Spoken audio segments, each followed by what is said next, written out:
Rev up your engines!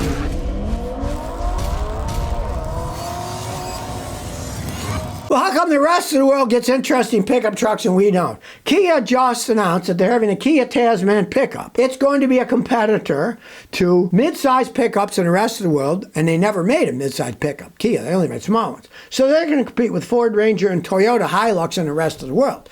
Notice, you cannot buy a Toyota Hilux in the United States.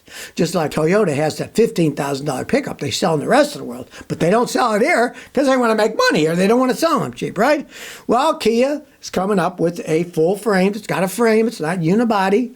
Mid-size pickup called the Kia Tasman. I wonder if they'll start selling in the United States. That'll be interesting. And who knows? I'm not a big Kia fan, but maybe they'll up their quality and make a pickup truck that can last quite a while. I do have to say, the little bitty pickup trucks that they make now, Hyundai pickup truck to Santa Cruz, they're not terrible. You know, Kia and Hyundai are pretty much the same company. They share all kinds of stuff. They own pieces of each other. But that's the only pickup truck that they sell in the United States. If they came up with a mid-sized one with a full frame, yeah, it could be a game changer for the company in selling pickup trucks. Who knows? But they're not offering this Tasman yet in the United States. They're going to sell it in the rest of the world and see what happens. Hey, if it works, I said bring it in. Hey, if you really trust your products, bring the United States. We test pickups, and if it can pass here, then hey, you can make a lot of money. Instead of making cars that explode and fall apart all the time and aren't that well made, they can make a solid little pickup truck with an actual frame. Who knows? But they're only doing it in Europe for now, so we're going to have to wait to see if the Kia Tasman ever makes it to the United States. Oh, here's one that I just can't resist. The White House spokesman, Karine Jean-Pierre, says, and I quote, Stellantis needs to help keep its commitments to the workers. She is a talking head. She is the press secretary, right? And so why should anybody listen to a talking head? They say whatever they're told to say. They're the press secretary. They're not the president. They're the press secretary, right? And say, well, you need to hold your commitments. Where? You know, this is absurd. If people don't buy the stupid Stellantis products, guess what? They're going to end up shutting down the factories, laying off the workers. Right? And it's all economics, too. She's whining. You can't move the jobs making the Dodge Ram trucks to Michigan. Oh, yes? Well, guess what? They are. Because they pay $2 and something an hour max in Mexico. And they're paying the guys at least $15 an hour more in the United States. So if they're paying 7 times the wages in the United States versus Mexico, do you really think economically a European company, Stellantis, isn't going to move production of these trucks down to Mexico? Of course they are. They already make a bunch of trucks down in Mexico. And they're building extra next to their factories in Mexico. One of their big ones, they have another big one they're building next to it. They're adding up to it, right? And they're not building that thing to have Fiestas, you know? No, they're for building trucks. And they're obviously going to use them. And at the press secretary, you're bad. Well, who do these people think they are? They have no power over it to begin with. They're the press secretary. Now, everybody's got to get their 2 cents out, even though it has no effect on anything. I guess it makes them feel better. It's like the people who donate $100 to some cause, and it makes them feel better. It would take $10 trillion to make whatever cause they're doing even start up, right? But they feel so good because they gave $100. I feel so great about that, you know? These people, they're talking heads, you know? They don't know what they're talking about, but they make themselves feel really good. Oh, they feel so great about themselves. I help the workers, and I told Stellantis, no, you need to honor these things. Don't be bad and shut these factories down. Hey, the economic cycle is what does that, not talking heads. And the economic cycle is saying we don't want electric cars. We can build them a lot cheaper in Mexico. If they really want to do something about it, they could make a law that Mexican-made cars aren't the same as American-made cars. Have tariff on them, right? And then they wouldn't be moving them down to Mexico, but there is no tariff. So, of course, they're going to move them down to Mexico. And they keep the price of the trucks as high as they ever were, but they're making them so much cheaper, they get more profit. And that's all they're looking for is profit. Well, Honda's at it with their lack of quality again. They're recalling 720,000 Civics, Accords, and CR-Vs over defective fuel pumps. Now, the thing is, they've gone to that GDI system, gasoline direct injection. So they have a fuel pump that can put up over 1,000 pounds pressure. Sometimes this new technology is just too much.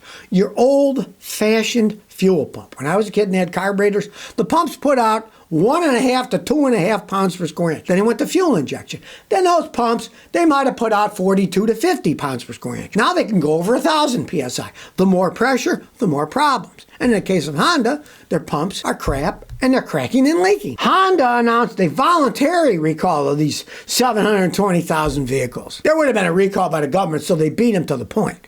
They get brownie points for that, I guess. And it's for 2023 to 2025 Honda vehicles, because you could get fuel leaks on these high pressure pumps. There's a low pressure pump in the tank, inside the tank. It puts a little pressure on, sends it to the high pressure. The high pressure pump is, guess what? On top of the engine, baby. And if it leaks, gasoline leaks right on the engine. Woof. Just goes to show Honda's quality. It's not what it used to be. Now, if you want to see if your Honda's covered, just call this number, 888-234-2138. You give me your VIN number and I'll tell you if yours is called or not. They're probably going to have to put a new high pressure fuel pump, but where Honda's going to get 700,000 extra pumps is beyond me. And they'll probably tell you, well, we'll give you an appointment in the future because we don't have enough pumps yet. And if your car burns down in the interim, well, too bad.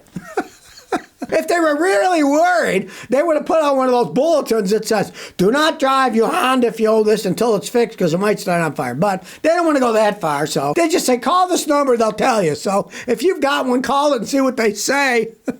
Well, here's the reason why you should never believe what you see on a label. Thousands of cases of zero sugar soda were recalled by Coca-Cola. Not only did it not have zero sugar, it had like 40 grams of sugar in each bottle. Now, you might think, oh, well, you tasted it. But hey, if people are diabetics, a lot of diabetics drink zero sugar drinks because they have to watch their blood sugar. What if somebody's watched their blood sugar, they can't have any, all of a sudden they got 40 grams of sugar, woo, they could have serious problems, right? Well, Coca-Cola blames it on mislabeling, you know?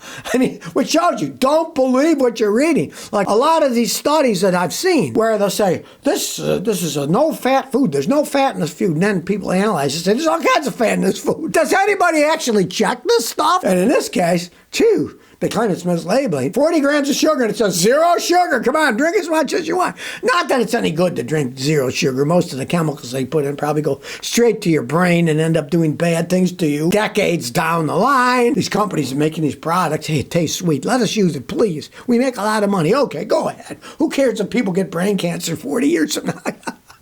There's money to be made. And in this case, no, there's no sugar in this stuff, but it's got 40 grams of sugar in each bottle. Now, here's a hilarious transportation news. A man had his $250,000 lifetime first-class ticket canceled after he caused American Airlines $21 million in loss. Believe it or not, years ago, in 1981, American Airlines wanted some cash, so they said they will sell you a lifetime pass. You can fly on their planes forever for $250,000. Now, 66 people purchased this, right? And now they're mad at this guy, Mr. Rothstein. He purchased the pass, and they say he's gypped us out of $21 million, that he did all these flights. And here's the hilarious thing.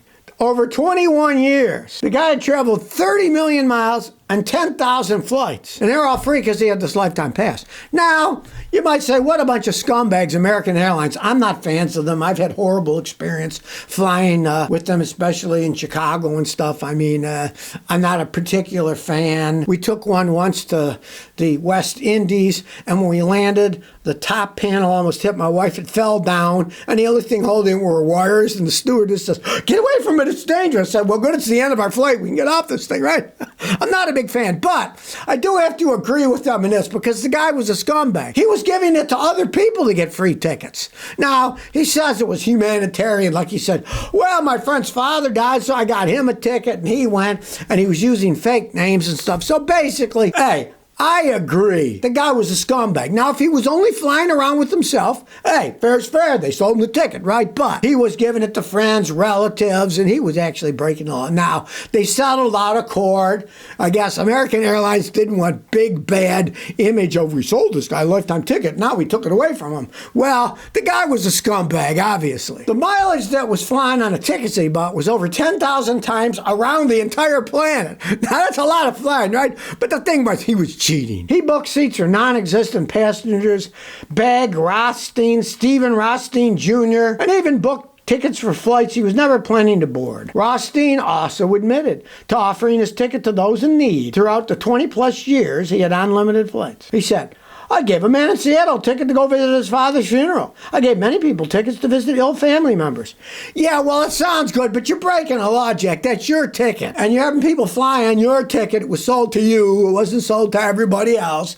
And you're being a scumbag about it, right? I'd love to know what happened, but it was settled out of court. So we'll never find out. But, hey, I mean, they sold the ticket for $250,000. If the guy hadn't met a scumbag, he should still be able to fly around. But, hey, he was letting other people use the thing. It's their fault for selling it unlimited to one guy, but he was breaking the law. Actually, he's breaking all kinds of laws because you can't have people under false names flying on an airplane. I'm sure that's some kind of federal law against that.